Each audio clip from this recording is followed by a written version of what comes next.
I'm here in Shangri-La Mall in Mandaluyong City. And today, we will dine in a modern chic Chinese restaurant bar.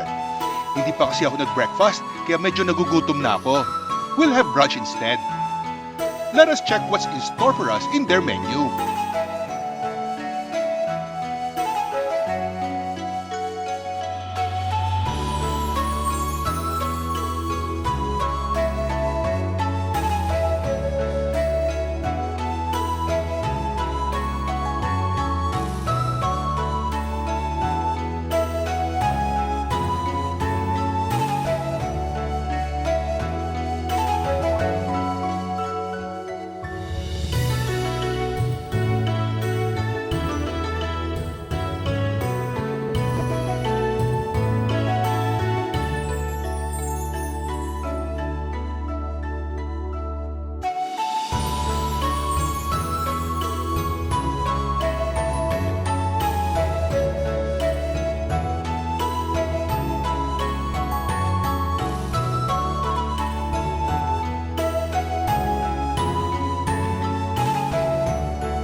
Cropek.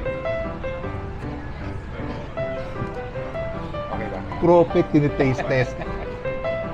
Minsan may luto yung cropek na masarap, may luto yung cropek na hindi rin. Depende sa oil na ginagamit. How fresh yung oil is. And kung gaano kadami rin yung oil. Pag konti, hindi siya masyadong lumalaki. So, ito na yung house tea.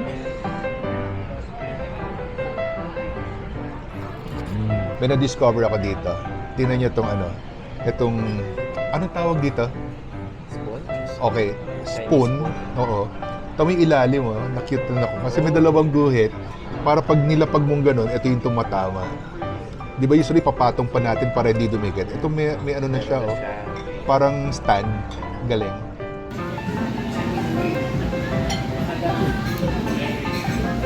Ito yung Xiaolongbao na 4 pieces. Ito yung Xiaolongbao. Ididip natin sa sauce. Tapos papatong ko daw dito yung luya. So ito, ididip ko dito. Tapos papatong ko to dito. Okay. Tapos, okay na. Okay. Yan yung pampasarap niya. Ang sarap ng Xiaolongbao.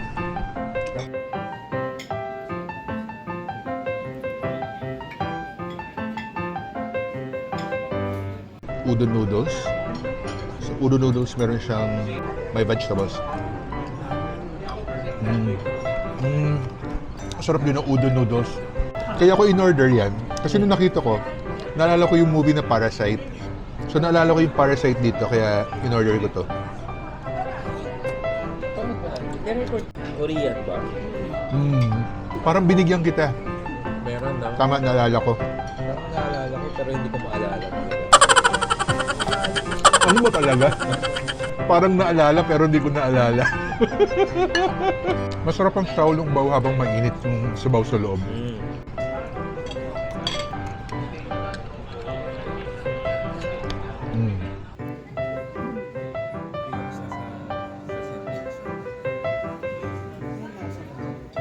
At na yung kangkong. Importante kasi yung vegetables habang kumakain, whether sa bahay or sa labas, di ba? Importante may fiber.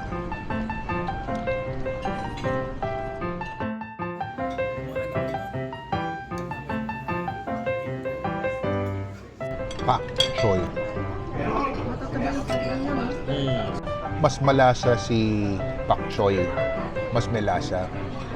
Masarap naman parehas, pero minsan hinahanap natin yung simpleng lasa. But okay din tong pak choy. Ngayon kung tatanungin ko anong gusto ko sa dalawa, actually Thai. Thai naman siya. Kasi masarap din tong pak choy eh. Yun lang, mataba talaga yung kangkong. Mataba siya. Dahil sa simpleng lasa niya, kaya parang nagugustuhan natin. But both are okay.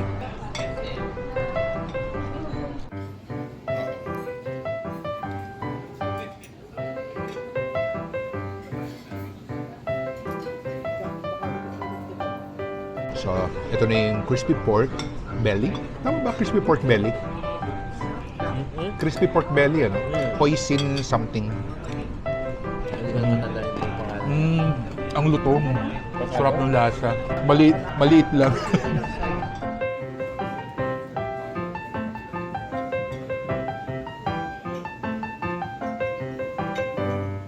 Siyempre, the rice. Rice is life.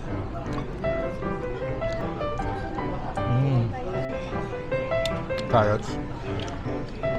Noon, tataka ako. Kumain ako ng carrots, malutong, matamis. Sabi ko parang hilaw. Hilaw nga. Pero pag bata ka kasi, nasa isip mo, kailangan lahat luto. Hindi ko alam na okay palang may mga food na okay kainin as raw. Bago na-release yung nutrient. So mas dapat niluluto yung carrots at saka tomato kasi lumalabas yung nutrients. Ang hilig ko pa naman kumain ng raw na carrots kasi manamis-namis ha. Saka tomato, kadalas ng salad. Ngayon lycopene na, mas maganda pag malagpo. Ito yung shrimp with egg. Ito na yung shrimp.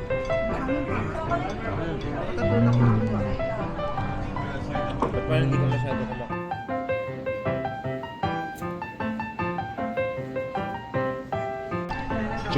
Chicken wings.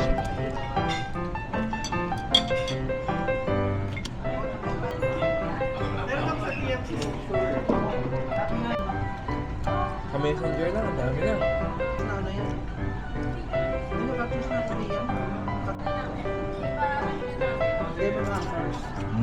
Ah, Korean ba yun? O Japanese yun?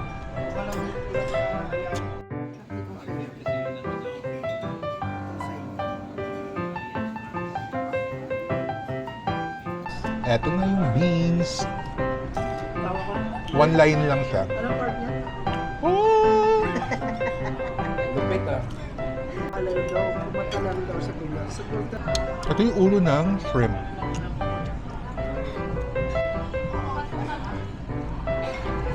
Gusto ko yung breading niya kasi they use salted egg.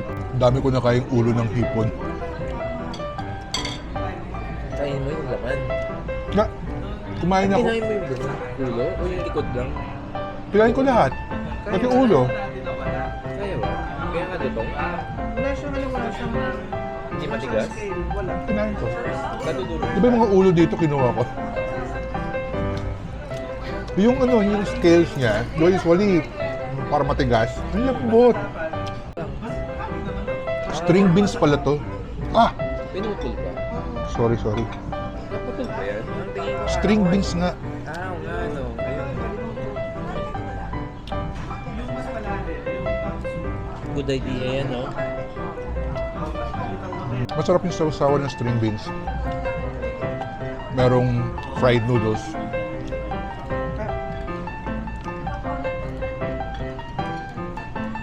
Uy, meron pa tong lechon belly ah. Ang liit! Ang liit oh. Yung kamay ko. Oo, marami na rin ako yan. Kaya parang bitin ako dito kasi it's maliit. Parang masarap. Malutong. Yun ang importante.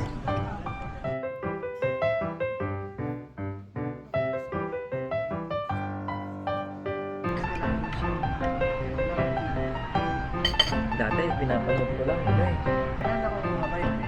Ay? Ano na?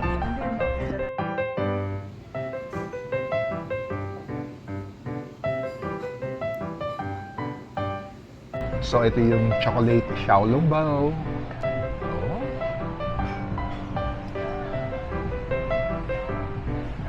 Mm.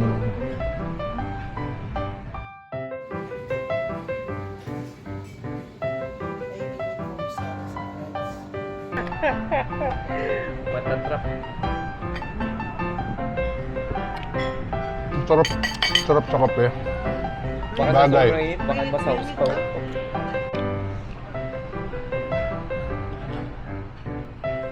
Don't forget to subscribe, like, and hit the bell for new video updates. Thanks for watching!